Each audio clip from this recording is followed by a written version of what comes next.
Bonjour, aujourd'hui nous allons voir ensemble ce qu'il faut absolument connaître à propos du projet Manhattan.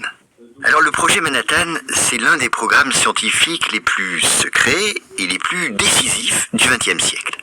Il a été lancé en 1942 par les États-Unis, donc en pleine Seconde Guerre mondiale. Et son objectif était très clair, fabriquer la première bombe atomique avant l'Allemagne nazie. Alors là, il faut reprendre un peu le fil. Tout commence avec une inquiétude. En 1939, des physiciens, dont Albert Einstein, alertent le président Franklin Roosevelt.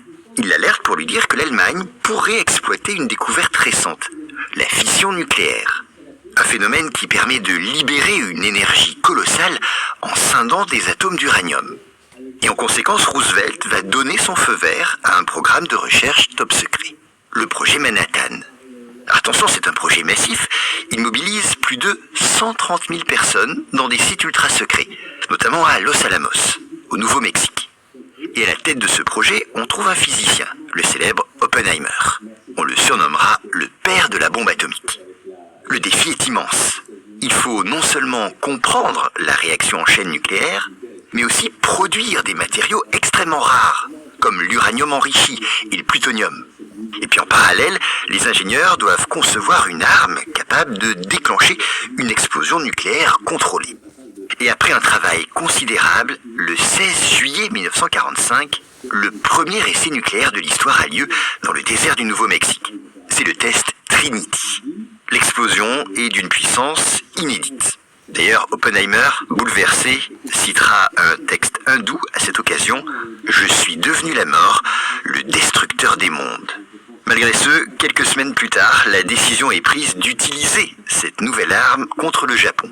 Les 6 et 9 août 1945, 2 bombes atomiques sont larguées sur Hiroshima et Nagasaki et ces explosions causent la mort immédiate de plus de 100 000 personnes et des dizaines de milliers d'autres succombent aux radiations dans les mois qui suivent.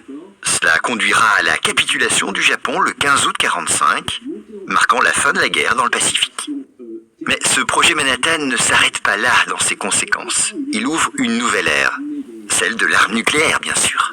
Et très vite, d'autres pays comme l'Union soviétique développeront leurs propres bombes, déclenchant la course à l'armement nucléaire pendant la guerre froide. Enfin, sachez qu'aujourd'hui encore, le projet Manhattan soulève des questions profondes, notamment, était-il nécessaire pour mettre fin à la guerre? Et ce projet a-t-il sauvé des vies? Ou bien ouvert la porte à une menace permanente? En tout cas, ce qui est certain, c'est qu'il a changé le monde à jamais en donnant à l'humanité un pouvoir jusque-là inimaginable, celui de s'autodétruire.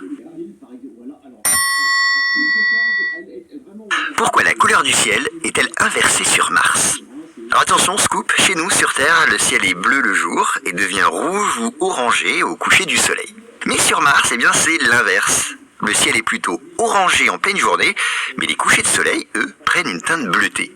Comment l'expliquer? Eh bien, pour tout comprendre ici, il faut partir d'un principe assez simple. La lumière du soleil est composée de toutes les couleurs, du violet au rouge.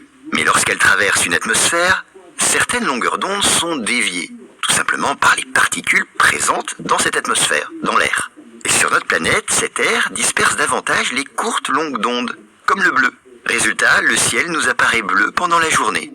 Mais alors pourquoi est-il plus rouge ou orangé au coucher du soleil? Eh bien tout simplement parce qu'à cette heure-là, la lumière traverse une plus grande épaisseur d'atmosphère. Et donc le bleu est diffusé ailleurs, et les teintes rouges dominent. Mais sur Mars alors? Eh bien là-bas, c'est très différent. L'atmosphère martienne est extrêmement fine, à peu près 100 fois moins dense que celle de la Terre. Et puis surtout, elle est chargée en poussière très fine, riche en oxyde de fer. Et ce sont ces poussières, et non des molécules de gaz comme chez nous, qui dominent la diffusion de la lumière. Or, en pleine journée, ces particules diffusent principalement les longueurs d'onde rouges et orangées, dans toutes les directions. C'est pourquoi le ciel martien prend cette teinte chaude, presque ocre, qui rappelle la couleur du sol. Mais au lever et au coucher du soleil, tout change. À ce moment-là, là-bas aussi, les rayons lumineux doivent traverser une couche beaucoup plus épaisse d'atmosphère. Et dans ces conditions, les poussières filtrent fortement les lumières rouges et orangées, qui sont dispersées loin du regard de l'observateur. Ce sont les longueurs d'onde plus courtes, comme le bleu, qui sont alors relativement mieux transmises dans la direction du Soleil. Résultat, autour du Soleil, le ciel apparaît bleuté. Un phénomène donc exactement inverse de ce qu'on observe sur Terre. Mais vous l'avez compris, et c'est ce qui est fascinant, ce phénomène repose sur les mêmes lois physiques dans les deux cas.